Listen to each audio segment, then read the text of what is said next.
मनोज जी नमस्कार।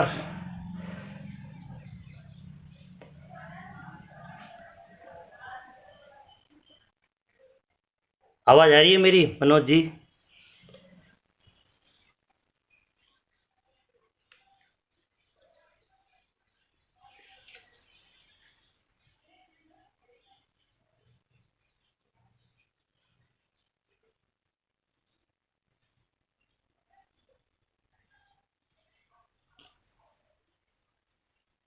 मनोज जी आवाज़ आ रही हो तो नमस्कार भेजना।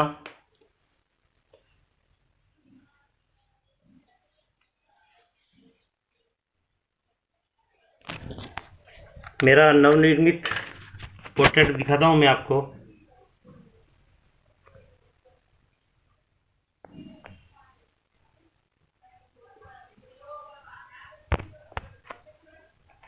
ये चित्र अभी मैं बना रहा हूँ कैनवास पर पोर्ट्रेट।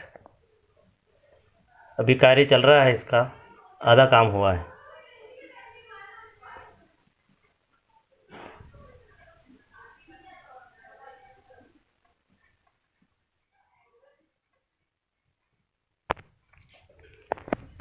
और पीछे ये मेरी बनाई पेंटिंग अभी अधूरी पेंटिंग है, ये लगा रखी है मैंने।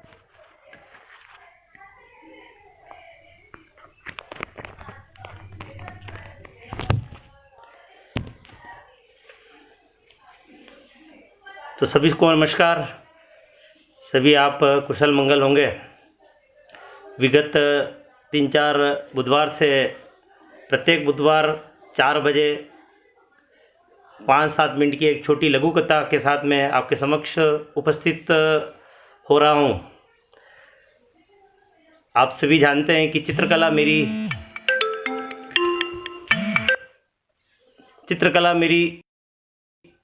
कला साधना है, नित्य मैं करता हूँ। साथ में ये एक कहानी लेखन का एक मेरा शौक या रुचि रही है। एक मित्र ने बोला कि आपने अच्छी छोटी छोटी कहानी लिख रखी है, उसको पहले रेडियो पे दिया, अब सोशल मीडिया का ज़माना है तो इस पर आप प्रसारित करें। तो विगत 2-3 कहानियाँ मैंने आपने सुनी होगी। आज एक संक्षिप्त और छोटी सी कहानी मैं आपको के समक्ष प्रस्तुत करूँगा। उसको आशा है कि आपको पसंद आएगी। अच्छी लगे तो इसको आप अपने YouTube अपने फेसबुक पे साझा करें ताकि अधिकतम लोग अगली बार और भी जुड़ सकें। दोनों सामने एक नई कहानी सुनने को मिलेगी और मुझे एक प्रोत्साहन मिलेगा आप सबके माध्यम से। तो ज़्यादा समय नहीं लेते हुए कहानी प्रारंभ करता हूँ। आज की जो कहानी है उस कहानी का शीर्षक है दृष्टिकोण या नज़रिया। दीपक कानपुर जाने के लिए अपनी बस में बैठा हुआ था। बस में बैठकर अपने हाथ में मोबाइल लेकर मोबाइल में आए मैसेज व अन्य सोशल संदेश जो थे वो पढ़ रहा था। कभी मुस्कुराता, कभी आश्चर्यचकित होता। चेहरे पर मोबाइल के अंदर जो संदेश आते थे उनको देखकर जो भाव उसके चेहरे पर व्यक्त करते थे कि किस तरह का संदेश वह पढ़ रहा था। बस में बैठा हुआ, बस में सवारी आकर बैठ रही थी। वो पास में 3 सीट की एक बस थी जिसमें 3 सीटर थी। खिड़की वाली सीट पे वो बैठा हुआ मोबाइल लेकर बैठा हुआ था। कुछ समय निकला, उसके पास में एक परफ्यूम का झोंका सा उसके पास में आया। उसने सिर ऊपर करके देखा कि एक सुंदर युवती उसके पास की सीट के ऊपर आकर बैठी। 3 की सीट थी, बीच में उसने अपना पर्स रखा। युवती को देखते ही वो देखता उसकी सुंदरता को देखकर मुग्ध हो गया। वो बड़ी बड़ी आंखें, तीखे नैन नक्श, और उसको चेहरा देखते ही उसके मन में पुरानी जो फिल्म हीरोइन थी वहीदा रहमान, उसका चेहरा उसके दिमाग में आया। लगभग उससे मिलता जुलता सुंदर चेहरा, घुघराले बाल। उसको देखकर वो एक तरह से देखता रह गया। पर पास में आकर वो बैठी, थैला उसने दोनों के मध्य में अपना बैग रखा और उस युवती ने आंखें बंद कर वो सीट पर सहारा लेकर बैठ गई। इधर दीपक मोबाइल को जो देख रहा था, मोबाइल को बंद कर कर उस युवती के पास बैठा और बैठा बैठा कुछ सोच रहा था। आंखें बंद की, बंद करके उसने सोचा कि क्या कौन है यह, कहाँ जा रही है, क्या मेरा जो गंतव्य है यही उसका गंतव्य है क्या। इस प्रकार के अनेक प्रकार के प्रश्न उसके मन के अंदर आए। प्रश्नों के मन में लिए बिना उत्तर के वह बैठा रहा, बैठा बैठा कुछ सोचता रहा। उसने कहा कि देखे, संपर्क या बात करने के प्रयत्न करते हैं।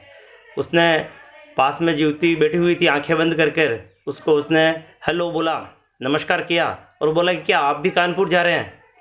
जैसे ही ये शब्द बोला दीपक ने, पास में जो बैठी युवती मानो भूत सी बनी बैठी थी, उसने एक क्षण, एक सेकंड के लिए भी अपने चेहरे का हाव भाव बदला नहीं, और वो जैसी बैठी थी वैसी आंखें बंद करके बैठी। दीपक झेप कर रह गया। उसने सोचा कि मैंने क्या सोचकर इससे प्रश्न किया। उसके मन के अंदर एक बड़ी ग्लानि, बड़ी एक शर्मिंदगी का भाव उसके मन के अंदर आया। अब उसकी हिम्मत नहीं हुई कि पुनः उससे कुछ बात करे। आंखें बंद करके वो भी चुपचाप बैठ गया और सोचता रहा कि ईश्वर सही कहते हैं, लोग कहते हैं कि ईश्वर हर व्यक्ति में हर गुण नहीं देता है। इस युवती में इतनी सुंदरता दी, पर इसके साथ में इसको एक घमंड दे दिया। इसके कारण यह, इसकी जो सुंदरता है वो किसी काम की नहीं। उसके प्रति जो 5 सेकंड पहले, 10 सेकंड पहले कुछ अच्छा भाव लेकर वो सोच रहा था, उसके प्रति नकारात्मक भाव लेकर वह कुछ आंखें बंद करके सोचता रहा। गाड़ी चलती रही, सवारी भी आकर बैठी और वो बस अपने से गंतव्य को रवाना हो गई। थोड़ी देर के बाद थी, उस कानपुर, उसके जो गांव, उसका शहर था, वहाँ से मुश्किल से 15 मिनट 20 मिनट का रास्ता दूसरे शहर, नज़दीक ही शहर था, बड़ा शहर था। जो टीटी था वो आकर टिकट के लिए अपना जो हाथ में एक चाबी सा कोई छल्ला था वो सीट पर बजाता और आकर सबसे टिकट का अपना राशि और टिकट चेक करता। दीपक के पास आकर उसने टिकट लिया और टिकट फड़वा कर दीपक ने अपने जेब में रखा। उस युवती से उस टीटी ने बोला कि बहन जी आपका टिकट दीजिए। तो युवती ने जैसे दीपक को अनसुना किया, उसको भी अनसुना कर दिया।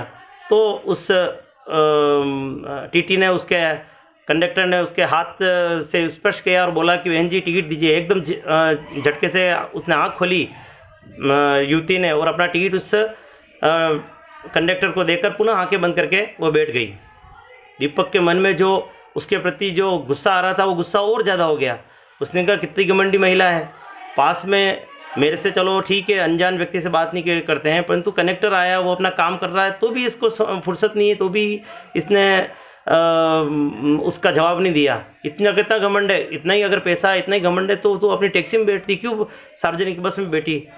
वो उसके प्रति जो उसकी सुंदरता थी, उसके प्रति मुग्ध था, उसके बिल्कुल विपरीत उसका चेहरा उसको लगने लग गया कि कितना घमंड है।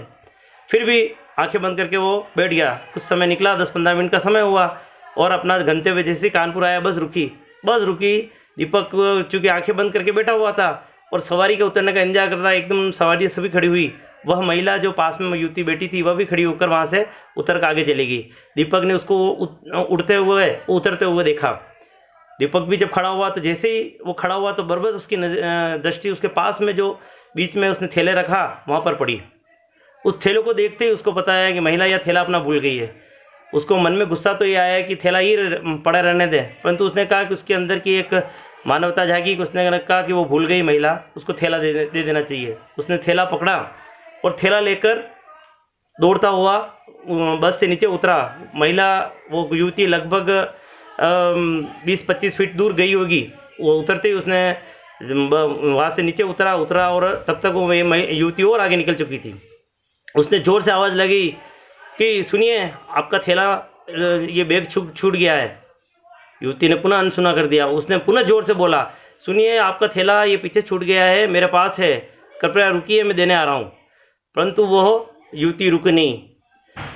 युवक जो दीपक था दौड़ता हुआ उसके पास गया। पास जाते हाँफते हुए उसने हाथ में उसको थैला दिया और उसको जो उसके मन के अंदर गुबार था गुस्से का, वो उसके मुंह पे उसने निकाल दिया। उसने बोला कि किस प्रकार की महिलाएं आप, इतनी समय से मैं आपको पुकार रहा हूँ, आपको फुर्सत नहीं है, बस के अंदर आपने जवाब नहीं दिया, आपने बस कंडक्टर की बात का जवाब नहीं दिया। मैं आपको इतनी देर से बोल रहा हूँ, मेरे कोई स्वार्थ नहीं है, मैं आपका ये पर्स भूल गया, इसको उसको देने के लिए मैं आपके पीछे आया हूँ, फिर भी आपको फुर्सत नहीं है। इतना कितना घमंड। ईश्वर ने आपको अच्छा रूप दिया है, इसका मतलब पर उसके साथ कुछ विनम्रता भी आपको होनी चाहिए। ऐसे न जाने कितने कितनी बात जो उसके मन में थी उसने निकाल कर अपने आप को हल्का महसूस किया। युवती ने जैसे उसके हाथ में पर्स देखा, पर्स देखते ही वो एकदम उसकी विस्मित रह गई। उसने दीपक से हाथ से पर्स लिया। पर्स लेकर उसने उस महिला ने पर्स लेकर पर्स को खोला। पर्स को खोलकर उसने हाथ से एक इंस्ट्रूमेंट निकाला और निकाल कर उसने अपने कान पे लगाया। दीपक की आंखें फटी रह गई। वो इंस्ट्रूमेंट क्या था, उसने देखा कि उसके हाथ में जो मशीन थी वो मशीन सुनने की मशीन थी। जब उस महिला से उसने बोला कि उसने धन्यवाद दिया उसको, धन्यवाद आपका बहुत बहुत, आपने मेरे को ये मेरा पर्स दे दिया, मैं आपका धन्यवाद करती हूँ। और पास में ही एक जो बेंच थी उसके ऊपर वहाँ दोनों बैठ गए और उसने बताया कि मैं आपको कितने समय से आवाज़ लगा रहा हूँ, आप सुन नहीं रही। तो उसने बताया कि मेरे बचपन में ही एक पटाखे की फैक्ट्री के पास में मेरा मकान था और एक दुर्घटना के अंदर मैं घर पे अकेली थी, घर पे माता पिता थे नहीं, और पटाखे का फैक्ट्री के अंदर आग लगी और पटाखे के विस्फोट के कारण मैं उसके चपेट में आई और मेरे सुनने की क्षमता कान के पर्दों में स्थायी रूप से एक त्रुटि आ गई और उसके बाद मेरे कान सुनने की क्षमता बिल्कुल लगभग कम हो गई और बिना मशीन मेरे को कोई आवाज़ सुनाई नहीं देती है। ये मशीन में लगाती हो तो मेरे को थोड़ी थोड़ी आवाज़ सुनाई देती है। दीपक को मानो काटो तो खून नहीं।